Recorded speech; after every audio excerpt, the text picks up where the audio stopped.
Ladies and gentlemen, this is internet personality Vangelus here with a Transformers Universe review, and it's not stolen or Chinese. This is Transformers Universe, Hound from the 25th anniversary series. He's deluxe, he's green, he's a Jeep, and he's got— what the hell is that on your back?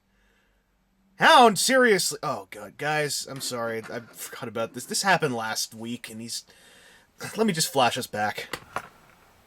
Hound, reconnaissance Hound, what is that on your back?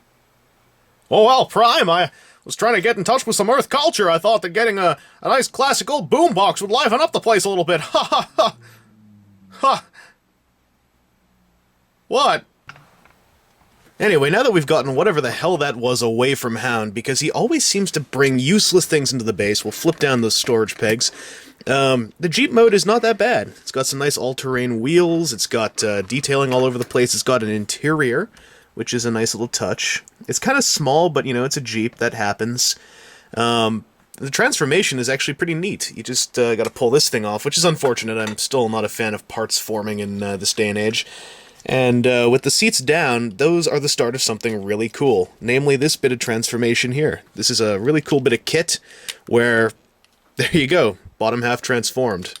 Full legs, beefy legs, and the seats form these really nice bulbous thighs, which I love. This is a really cool bit of aesthetic, along with the tiltable ankles, which, really, that's something I'm used to seeing on animated, and the way it looks here is so natural, it's really nice, but I'm gonna get back to that in a second, because the rest of the transformation is fairly simple.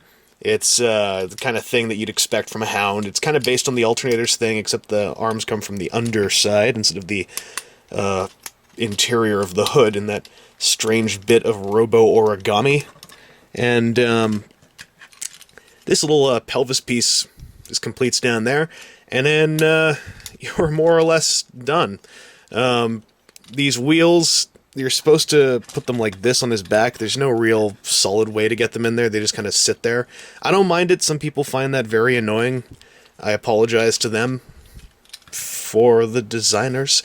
And the little gun thing, you can put it in his hand, but that's not where it's supposed to go.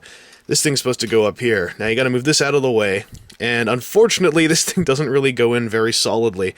You have to pretty much hold it in place with this wheel. And no matter how you orient the thing, no matter how much you sit here fiddling around with it, it's going to be pointing just a little crooked. Now, I don't really care. It looks fine to me from most angles, but this really bugs a lot of people. So, something to bear in mind. If this irritates you, prepare for your rage, I guess. Now, Hound is a pretty cool figure. He's decently posable in every way you'd expect. Thank goodness he has some lateral elbow movement. Alas, poor Cyclonus. His elbows are locked forever. And he's pretty posable. A little loose on the hips, but it happens. It really helps, though, that his feet are this big, because it lets him maintain some really heavy poses with really wide-angled, open leg, whatever. He has no waist joint, which is a major knock against him, but I didn't really mind after a while. You'll survive, trust me. Pretty cool toy. Now, the thing is, he's really flat, and thanks to these legs and the design of the feet and everything, he actually looks more like animated to me than Universe or Classics. Your typical Classics toy has a lot of lines on it, and this guy is very, very smooth. Even his face, as you can see here.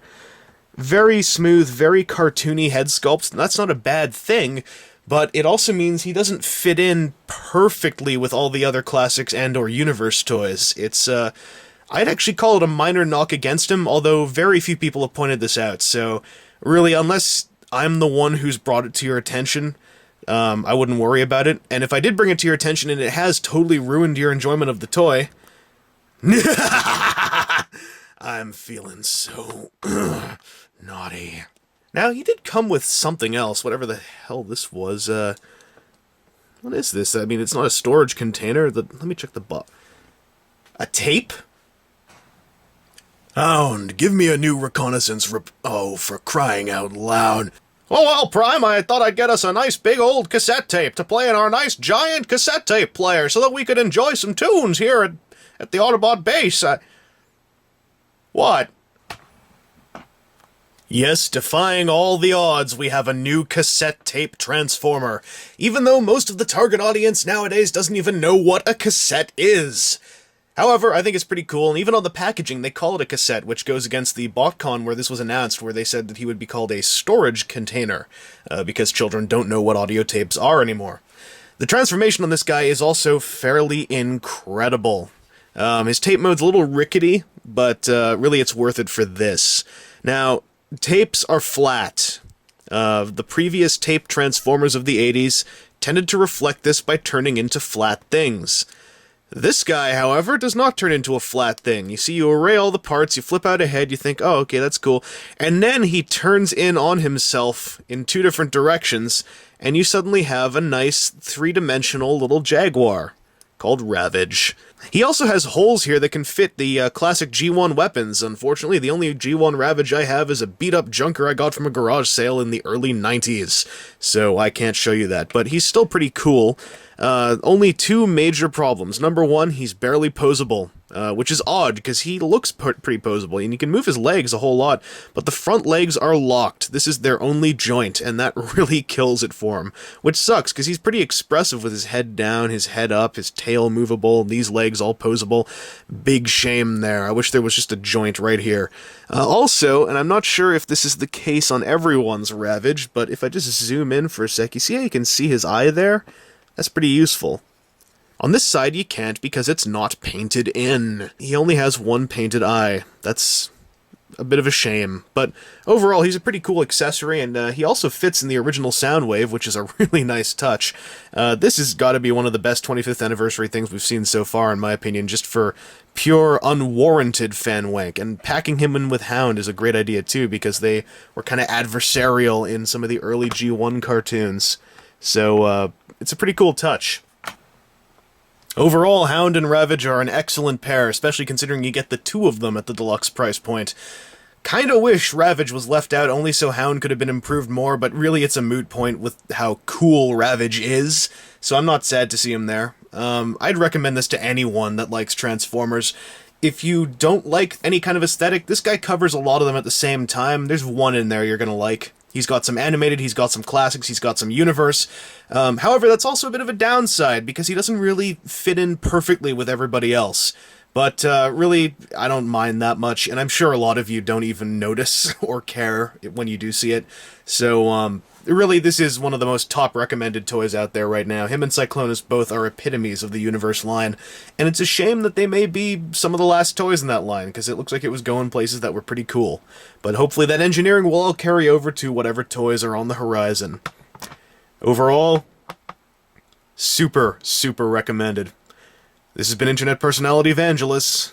I hope you've enjoyed this review. I hope you've found these figures. Anyway, I'll see you guys later. Take care and stay tuned, because there's always more to come on Vangelus Central. Oh, I don't even want to look. I don't even want to... Hound. Give me your oh, for crying out loud, Hound! What is it, Prime? I found this giant toy robot out in the desert. I thought that I could bring it back and give, Chip something to play with. Ha ha ha. What?